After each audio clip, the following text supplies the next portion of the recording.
Good afternoon dear students.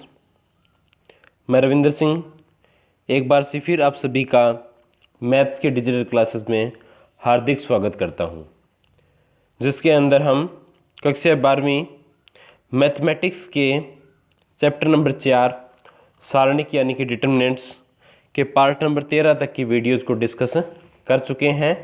आज के part में हम पार्ट नंबर 14 को डिस्कस करेंगे, जो सारणिक यानी चैप्टर नंबर 4 का अंतिम पार्ट होगा। तो जो अपने पास चैप्टर नंबर 4 सारणिक था, उसकी विविध प्रश्नमाला में 3 या 4 क्वेश्चन बचे थे लास्ट के, जो प्रॉब्लम में थे, उनको मैं आज आपको सोल्व करके बता रहा हूँ। सबसे पहले हम स्टार्ट कर रहे हैं क्वेश्चन नंबर 20 से। क्वेश्चन नंबर 20 में हमें क्या दिया गया है? Prove that A square plus B square by C, आगे फिर C A B square plus C square बटा A B C square plus A square बटा B is equal to prove करना है। आपको क्या प्रूव करना है? आपको प्रूव करना है ये इक्वल है किसके? 4ABC के इक्वल है, ये आपको सिद्ध करना है। यानी ये जो गिवन सिस्टम है ये आपको प्रूव करना है किसके इक्वल आएगा? 4ABC के इक्वल आएगा, ये हमें प्रूव करना है। अब देखिए, कोई भी प्रूव दैट का क्वेश्चन होता है उसके अंदर हम क्या करते हैं? उसके अंदर हम लेफ्ट हैंड साइड लेके चलते हैं। तो यहाँ पे लेफ्ट हैंड साइड मैंने ज्यूम कर ली, राइट साइड में मेरे को लेके क्या आना है? 4ABC लेके आना है। तो अब देखिए, संक्रिया लगाने से पहले आप चेक करोगे क्या क्या दिए गए सिस्टम के अंदर कुछ भी कॉमन आता है। तो आप चेक करोगे पंक्तियों और स्तंभ को, तो यहाँ पे कोई भी चीज़ अपने पास कॉमन नहीं बनती। कॉमन नहीं बनने के अलावा इसके अंदर एक और प्रॉब्लम है, वो ये है कि यहाँ पे जो सिस्टम दे रखा है वो क्या है? देखिए, अपोन में है A square plus B square by C, B square plus C square by A, C square plus A square by B है, यानी बटा के अंदर चीज़ आई हुई है। तो इसको सोल्व करना थोड़ा सा आपके लिए मुश्किल रहेगा। तो आपका सबसे पहला काम ये होना चाहिए कि आप ये जो अपोन में चीज़ लिखी हुई है, यानी अंश बटा हर के रूप में आपको दे रखा है, इसको आप सोल्व करके सिंप्लीफाई करो। तो देखिए, ये सी कब कैंसिल हो सकता है? जब आप इसको किससे मल्टीप्लाई कराओ? सी से मल्टीप्लाई कराओ। क्लियर है बात? ऐसे ये ए कब कैंसिल हो सकता है? जब आप इसको ए से मल्टीप्लाई कराओगे। और ये बी कब कैंसिल हो सकता है? जब आप इसको किससे मल्टीप्लाई कराओगे? बी से मल्टीप्लाई करवाओगे। ओके, तो आपको क्या करवाना पड़ेगा? प्रथम मैं देखो यहाँ पे लगा रहा हूँ, संक्रिया लगा रहा हूँ। संक्रिया R1 है, R1 को मैंने किससे मल्टीप्लाई करवाया है? C से। क्यों करवाया? क्योंकि अपोन वाला C आपको कैंसिल करना है। R2 है, द्वितीय पंक्ति है, उसको किससे मल्टीप्लाई करवा दिया मैंने? स्मॉल a से मल्टीप्लाई करवा दिया। ऐसे ही जो आपके पास R3 है, उसको किससे मल्टीप्लाई करवा दिया मैंने? स्मॉल b से मल्टीप्लाई करवा दिया। अब देखिए, सारणी की एक प्रॉपर्टी होती है, आपको याद होगी, कि सारणी के अंदर किसी भी पंक्ति या स्तंभ को, कोई भी एक पंक्ति या स्तंभ को किसी अचर संख्या से यदि गुणा करवाया जाता है तो सारणी का मान क्या होता है? जो आपके पास उस अचर संख्या तथा मूल सारणी के मान का क्या होता है? गुणनफल होता है। मैंने आपको प्रॉपर्टीज में बताया था कि अगर आप किसी एक पर्टिकुलर पंक्ति को 2 या 3 या 4 किसी भी अचर संख्या से गुणा करवाते हो तो आपको बार उससे डिवाइड भी करना पड़ता है, क्योंकि आपको डिटरमिनेंट तो वही रखना है ना। तो देखिए, मैंने यहाँ पे प्रथम पंक्ति को सी से मल्टीप्लाई करवाया तो बार मैंने भाग किसका लगा दिया? सी का लगा दिया।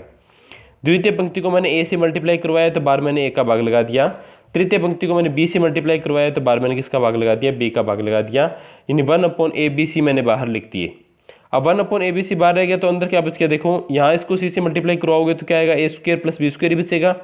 इसको सी से मल्टीप्लाई करवाओगे तो सी स्क्वायर ही बनेगा।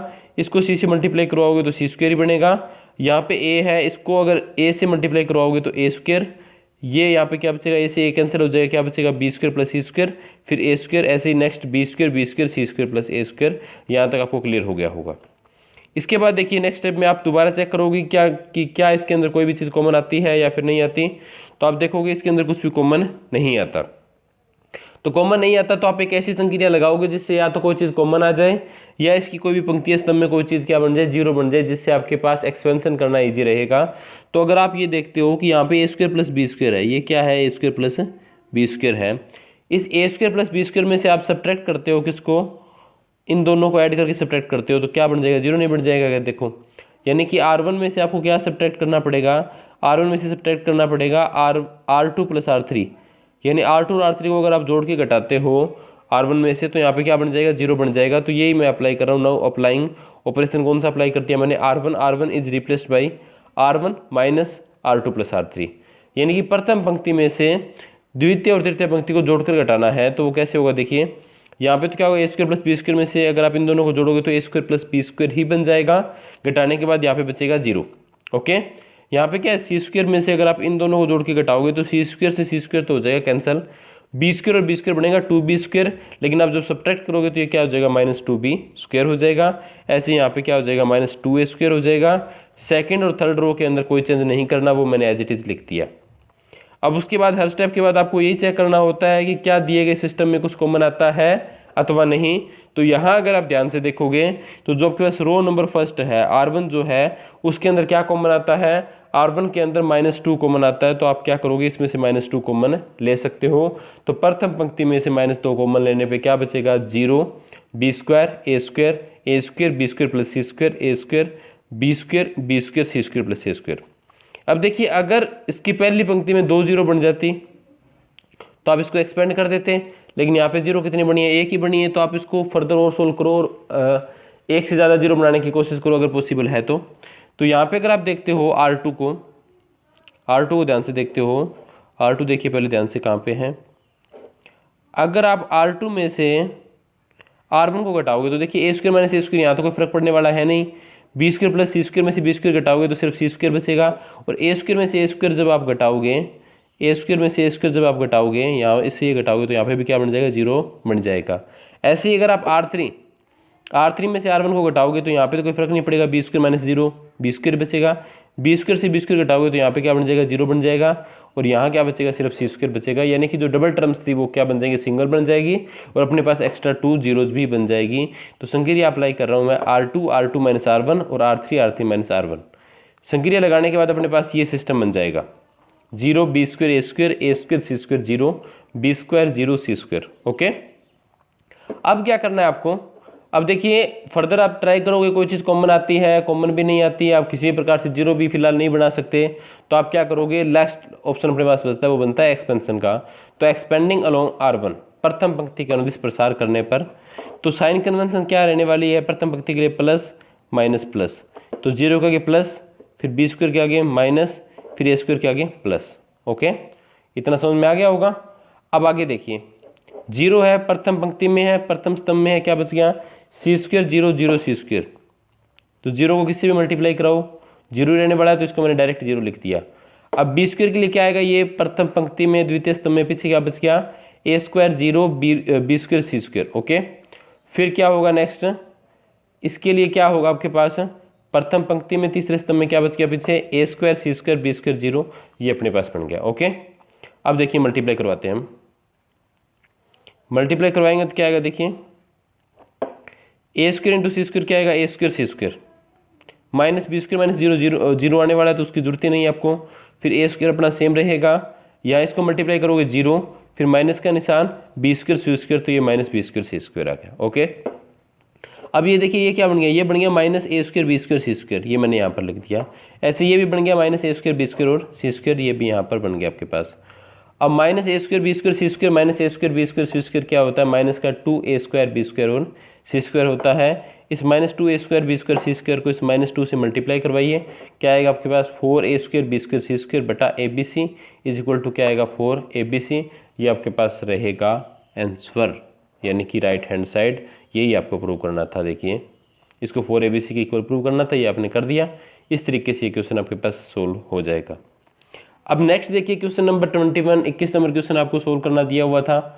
कैसे करेंगे इसको, यदि a plus B plus C is equal to 0, यदि a plus B plus C is equal to 0, तो निम्न समीकरण को हल कीजिए। तो यहाँ पे शब्द दिया हुआ है समीकरण, ध्यान से आपको ये देखना है, समीकरण को हल करना है, इसका मतलब आपको x का मान ज्ञात करना है कि x का मान आपके पास क्या होने वाला है, समीकरण को हल करना है। यूज किसका करना है, इस स्टेटमेंट का आप यूज कर सकते हो कहीं भी, a plus B plus C का मान क्या आएगा, 0 आएगा। तो समीकरण जब भी आप लेके चलते हो तो दोनों पक्ष आपको लेके चलने पड़ेंगे। जब प्रूव दैट का क्वेश्चन आता है तब लेफ्ट हैंड साइड जूम करके चलेंगे हम। यहाँ पे समीकरण दे रखी है, समीकरण को सोल्व करना है, यानी कि x का मान निकालना है, यानी कि आप क्या करोगे, दोनों पक्ष को एक साथ लेके चलोगे तो दी गई समीकरण आपको यहाँ पर मिल गई। ओके, अब देखिए संक्रिया देखिए आप कौन सी लगाई, पहले आप चेक करो कुछ कॉमन आता है क्या, कॉमन इसके अंदर नहीं आता। लेकिन अगर आप तीनों पंक्तियों को जोड़ते हो तो आपके पास सेम चीज़ बनेगी। कैसे बनेगी, देखिए तीनों पंक्तियों को जोड़िए, क्या बनेगा, a plus B plus C minus X, ये बनेगा ना। ऐसे यहाँ पे जोड़िए a plus B plus C minus X, ऐसे यहाँ पे क्या आएगा, a plus B plus C minus X, यानी कि तीनों पंक्तियों को जब आप जोड़ते हो तो a plus B plus C minus X ही बनता है। तो संकीर्ण R1 plus R2 plus R3 अगर हम लगाएंगे तो क्या आएगा, a plus B plus C minus X, A plus B plus C minus X, A plus B plus C minus X बन जाएगा R1 के अंदर। ओके, अब सेकंड और थर्ड रो आपके पास यहाँ पर सेम रहेगी, इसके अंदर कोई चेंज नहीं है, इसके अंदर कोई चेंज यहाँ पर नहीं है, ये मैंने सेम लिख दी। अब देखिए हर स्टेप के बाद वही सेम प्रोसेस अपना आपको चेक करना होता है कि क्या दिए गए सिस्टम से कुछ कॉमन आएगा। तो यहाँ पे आप कॉमन चेक कीजिए।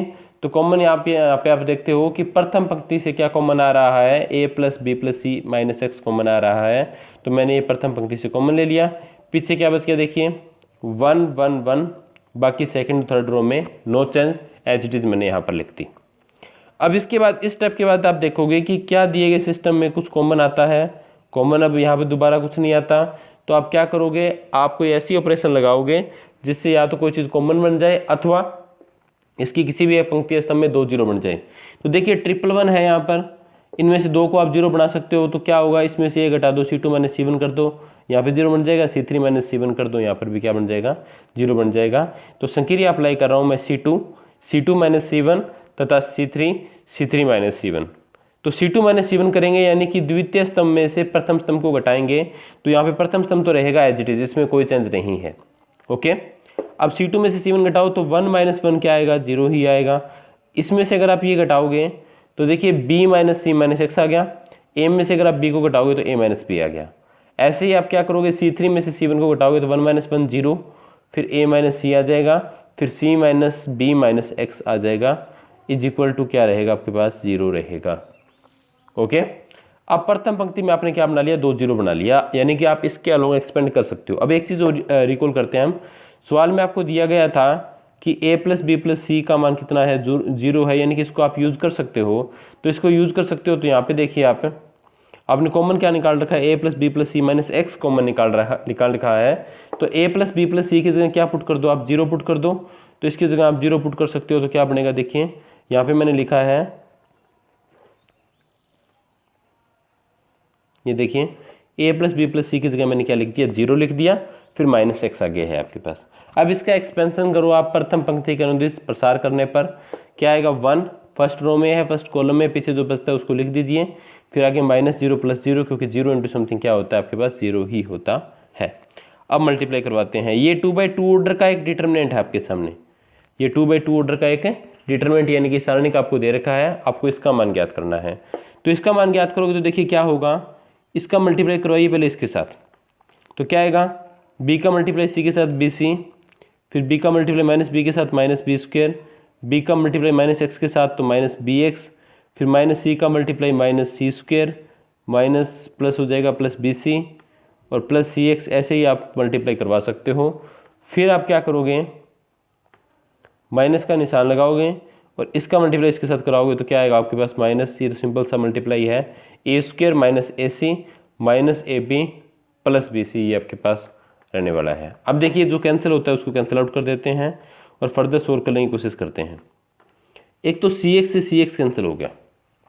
ओके, अब ये प्लस का एक्स स्क्वायर था, माइनस एक्स मैंने सेम लिख दिया, यहाँ पे कोई दिक्कत नहीं है, प्लस का एक्स स्क्वायर मैंने यहाँ पे सेम लिख दिया। टर्म देख लेना कौन कौन सी आ गई। अब यहाँ पे देखिए ये माइनस का बी स्क्वायर है, माइनस का सी स्क्वायर और माइनस यहाँ पे बार है तो ये माइनस का ए स्क्वायर आएगा। तो तीनों में से माइनस कॉमन ले लिया मैंने, minus A square plus B square plus C square यहाँ पे लिख दिया। ओके, अब पीछे क्या बच गया, minus B X plus B X, ये तो हो गया कैंसल। ओके, अब पीछे क्या बच गया, बी सी प्लस का है ना, ये माइनस माइनस क्या हो जाएगा, प्लस का ए सी है और ये प्लस का ही क्या आएगा, ए बी आएगा। ठीक है, देखिए भी ध्यान से, यहाँ पे एक बी सी कैंसिल भी तो होगा ना। ये प्लस का बी सी है, ये माइनस का बी सी आएगा, ये कैंसिल हो जाएगा, ये प्लस का बी सी बचेगा। तो ये प्लस का बी सी है तो मैंने माइनस बार कॉमन ले लिया तो माइनस बी सी यहाँ पे मैंने लिखा है। ओके, तो ये बन जाएगा आपके पास X square minus A square plus B square plus C square minus A B minus B C minus C is equal to 0। अब यहाँ पे देखिए आप इन दो चीज़ों का मल्टीप्लाई, एक तो माइनस एक्स और सेकंड आपके पास ये रहने वाला है, इन दोनों का मल्टीप्लाई कितना है, 0 है। और जब भी 2 या 2 से अधिक टर्म्स का मल्टीप्लाई 0 होता है तो उनमें से या तो एक 0 होती है या फिर दोनों 0 होते हैं। तो either minus X is equal to zero, यहाँ से एक्स की वैल्यू क्या आ गई, जीरो आ गई, यानी एक्स का एक मान तो आपको प्राप्त हो गया, वो क्या है आपके पास, यहाँ पर एक्स का मान है जीरो। ओके, अब सेकेंड वन की बात करते हैं, और क्या होगा, ये चीज़ क्या होगी आपके पास, जीरो होगी, और में आप क्या लिखोगे, ये चीज़ क्या होगी, जीरो होगी, ये चीज़ जीरो होगी, तो X square minus A square plus B square plus C square minus A B minus B C minus C A is equal to zero. आपको तो एक्स की वैल्यू निकालनी है, तो ये पूरा जो सिस्टम है इसको भेज दिए राइट हैंड साइड में, तो ये माइनस का था, इस साइड जाके क्या बन जाएगा, ये प्लस का बन जाएगा। अब एक्स की वैल्यू निकालोगे तो plus minus root A square plus B square plus C square, यहाँ से मैंने माइनस कॉमन ले लिया, तो minus A B plus B C plus C A, समीकरण नंबर 1 इसको मैंने ज्यूम कर ली। अब थोड़ा सा यूज कर लेते हैं हम, बट गिवन दैट हमें क्या दिया गया है, P A plus B plus C का मान क्या है, जीरो है, ये हमें दे रखा है, तो इसको थोड़ा सा यूटिलाइज कर रहे हैं हम। क्या होगा देखना ध्यान से, अगर ए प्लस बी प्लस सी क्या है, जीरो है, तो इसका स्क्वायर यानी ए प्लस बी प्लस सी का होल स्क्वायर कितना होगा, जीरो होगा, क्योंकि अगर कोई चीज़ जीरो है तो उसका वर्ग करोगे तो वो भी क्या रहने वाली है, जीरो ही रहने वाली है। जैसे मान लीजिए अगर अपने को ये दिया हुआ हो कि एक्स का मान क्या है, जीरो है, अगर आपसे पूछे भी एक्स का मान जीरो तो एक्स स्क्वायर का मान बताओ क्या होगा, तो एक्स स्क्वायर का मान भी तो क्या रहने वाला है, जीरो रहने वाला है, क्योंकि अगर कोई चीज़ जीरो है तो उसका वर्ग भी क्या होता है, जीरो ही होता है। तो A plus B plus C का whole square is equal to zero. अब A plus B plus C का होल स्क्वायर अगर जीरो है तो क्या आएगा, इसका स्क्वायर ओपन करेंगे तो वो आएगा A square plus B square plus C square plus 2ab plus 2bc plus 2c, ये फॉर्मूला तो आपको पता ही होगा। बट आप किसकी वैल्यू निकालोगे, आप वैल्यू निकालोगे A B plus B C plus C A की, तो आप क्या करोगे, 2ab plus 2bc plus 2ca, इसकी वैल्यू इसको इस साइड रख लेते हैं और बाकी सिस्टम को इस साइड भेज देते हैं राइट साइड में, तो क्या आएगा minus A square plus B square plus C square. अब 2 की वैल्यू आपको नहीं चाहिए, आपको किसकी वैल्यू चाहिए, सिर्फ A B plus B C plus C A की वैल्यू चाहिए, तो 2 को भेज देते हैं हम डिवाइड में, ये आ जाएगा -1/2 A square plus B square plus C square. अब वापस समीकरण नंबर 1 को याद करते हैं, by equation number first we have, क्या है देखिए, एक्स का मान क्या था, एक्स का मान अपने पास था A square plus B square plus C square minus A B plus B C plus C A, यही था। अब A B plus B C plus C A का जो मान है उसको आप क्या रख सकते हो, उसको मान को आप रख सकते हो -1/2 A square plus B square plus C square minus का आप रख सकते हो। ओके, तो इसका मान रखोगे तो क्या आएगा, माइनस माइनस क्या हो जाएगा, प्लस हो जाएगा, तो plus 1/2 A square plus B square plus C square. अब ये देखिए आप ध्यान से, A square plus B square plus C square एक तो ये है और half A square plus B square plus C square ये है, दोनों को ऐड करोगे तो ये क्या आ जाएगा 3/2 A square plus B square plus C square हो जाएगा। ये एक्स का सेकंड मान है। एक एक्स का मान पहले हमने निकाला था 0, दूसरा मान निकाल लिया plus minus 3/2 A square plus B square plus C square. ये 2x की वैल्यूज है जो हमें फाइंड आउट करनी थी। ओके, तो समीकरण को आपको हल करना था, यानी एक्स का मान ज्ञात करना था, वो हमने यहाँ पे इस तरीके से ज्ञात कर लिया। क्वेश्चन नंबर 22 आपने सोल्व कर लिया होगा। अब इसके बाद क्वेश्चन नंबर 23 और क्वेश्चन नंबर 24 आपको लास्ट वीडियोस में मैंने सोल्व करने के लिए दिया था और आपके कमेंट्स के अकॉर्डिंग मुझे लगता है आपने वो सोल्व कर लिया। तो अब लास्ट क्वेश्चन है फोर्थ एक्सरसाइज का, वो हम देखते हैं। यदि P plus Q plus R का मान कितना है, 0 है, तो आपको सिद्ध करना है कि P A Q B R C Q C R A P B R B P C Q A is equal to P Q R determinant of A B C C A B B C A. ये आपको prove करना है। But जो चीज़ दे रखी है उसको कहीं ना कहीं यूज़ करना है, तो उसको हम यूज़ कर लेंगे P plus Q plus R बराबर 0 का। तो पहले हम प्रूव करना है, तो लेफ्ट हैंड साइड लेके चलते हैं। लेफ्ट हैंड साइड, अब लेफ्ट हैंड साइड के अंदर अगर आप ध्यान से देखते हो तो कोई चीज़ कॉमन नहीं बनती और किसी भी प्रकार के ऑपरेशन से आप कोई भी रो या कॉलम के अंदर कुछ भी जीरो भी आप नहीं बना सकते।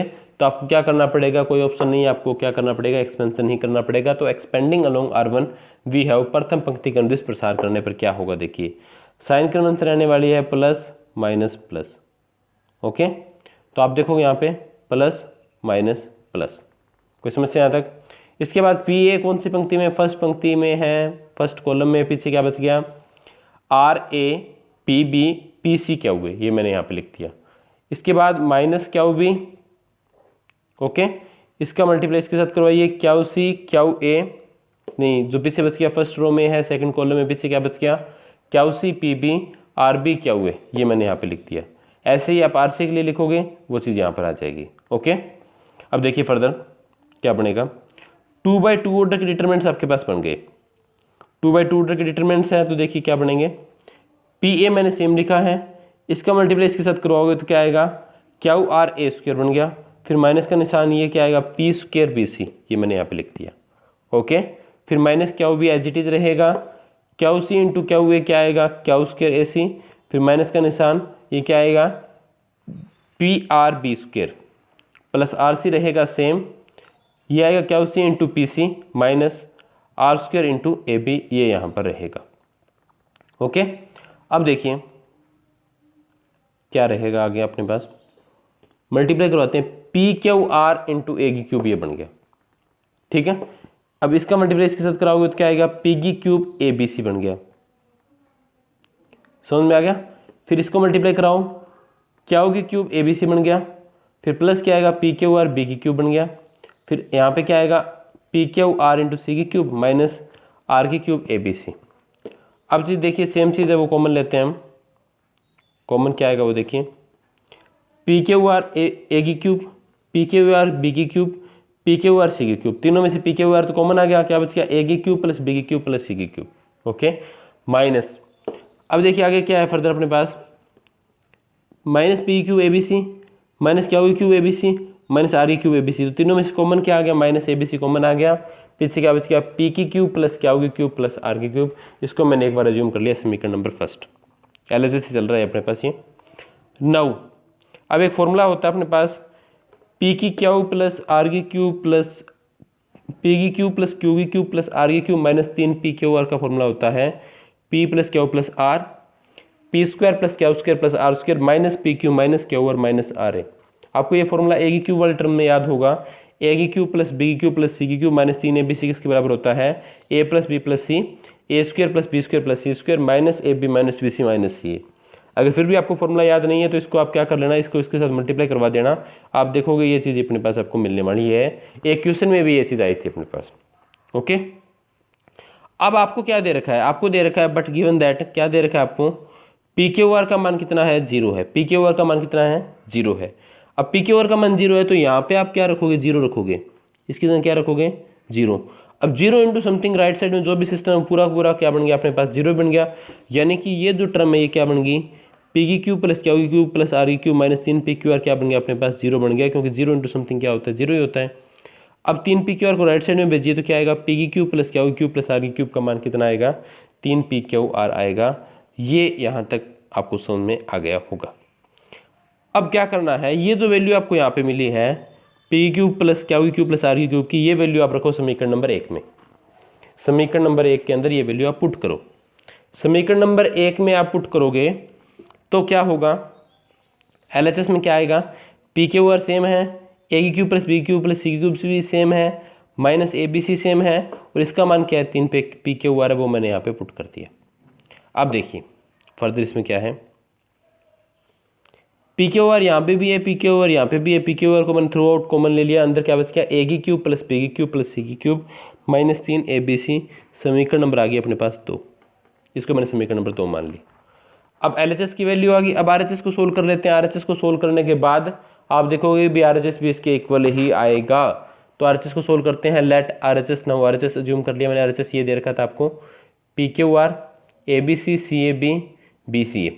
अब पी क्यू आर तो आपको लेके आना था, पी क्यू आर तो सेम रहेगा, एक्सपेंड कर देते हैं इसको R1 के अलोंग, तो ए फर्स्ट रो में है, फर्स्ट कॉलम में पीछे बच गया वो मैंने यहाँ पे लिख दिया, फिर निशान माइनस का आएगा आपको पता ही है, और सेम इसी प्रकार से आप सी के लिए लिख सकते हो, सी कौन सी रो में है, फर्स्ट रो में थर्ड कॉलम में, तो पीछे बच गया सी ए बी सी, ये मैंने यहाँ पे लिख दिया। ओके, अब देखिए 2/2 ऑर्डर का डिटरमिनेंट है तो इसको सोल्व आउट करते हैं हम। पी क्यू आर आ गया सेम अपने पास, ए आ गया, अब ए का मल्टीप्लाई ए के साथ क्या आएगा ए स्क्वायर, फिर माइनस क्या आ गया B C, A square minus B सी, फिर माइनस बी, फिर ये आएगा ए सी, फिर ये क्या आएगा माइनस बी स्क्वायर, फिर plus C square minus A B. Okay, ये अपने पास रहेगा आरएचएस की वैल्यू। अब पी क्यू आर को आपको अंदर मल्टीप्लाई नहीं करवाना है, क्योंकि एलएचएस के अंदर देखिए पी क्यू आर आया था बाहर, तो आरएचएस में भी पी क्यू आर को सेम रखिए आप, बाकी मल्टीप्लाई करवा लेते हैं हम, अंदर क्या बचेगा देखिए, मल्टीप्लाई करवाते हैं तो क्या आएगा, पी क्यू आर सेम है, इसको मल्टीप्लाई करवाइए ए की cube minus A B C. Okay, इसको मल्टीप्लाई कराइए minus A B C plus B की क्यूब, इसको मल्टीप्लाई कराओगे तो सी की cube minus A B C, तो यहाँ पे ए की क्यूब प्लस बी की क्यूब प्लस सी की क्यूब, तो ये बन गया अपने पास देखिए। ओके, और ए बी सी और ए बी सी तीनों माइनस किया तो ये बन गया माइनस 3 ए बी सी। तो अब देखिए समीकरण नंबर 2 और 3 को, समीकरण नंबर 2 और 3 से आप देखोगे भी LHS और RHS क्या है, बराबर है। तो आप लिखोगे बाय इक्वेशन नंबर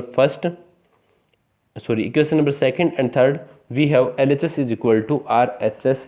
यही हमें सिद्ध करना था। इस प्रकार से ये क्वेश्चन भी अपने पास क्या हो गया, प्रूव हो गया। क्वेश्चन नंबर 24 आपने पहले ही कर लिया था। इस तरीके से आपका चैप्टर नंबर 4 भी फिनिश होता है। यहाँ पर इस चैप्टर में से 3 नंबर का एक क्वेश्चन डेफिनेटली 100% आपके बोर्ड एग्जाम में आता है। वो आप 18 जून को होने वाले बोर्ड एग्जाम में भी देख सकते हो। तो क्लास 12th के लिए भी गुड न्यूज़ है कि उनके जो बोर्ड का एग्ज़ाम रहता था मैथमेटिक्स का, उनका टाइम टेबल आ चुका है। तो वो भी इन वीडियोज़ की सहायता से अपने 2 चैप्टर एटलीस्ट कवर कर सकते हैं और पेपर से पहले पहले 1 चैप्टर और कवर करवा देंगे। अगर फिर भी उनको कोई डाउट्स वगैरह रहती है तो आप व्हाट्सएप पे या कॉल करके अपने डाउट्स को पूछ सकते हैं। और आपके लिए DAV स्कूल की तरफ से 2 या 3 प्री बोर्ड लेने का हमने सोचा है, तो उसका भी आपको शेड्यूल बता दिया जाएगा। अब आप अपनी प्रिपरेशन करते रहिए और एग्ज़ाम से पहले आपके 2 या 3 प्री बोर्ड भी कंडक्ट कर लिए जाएंगे।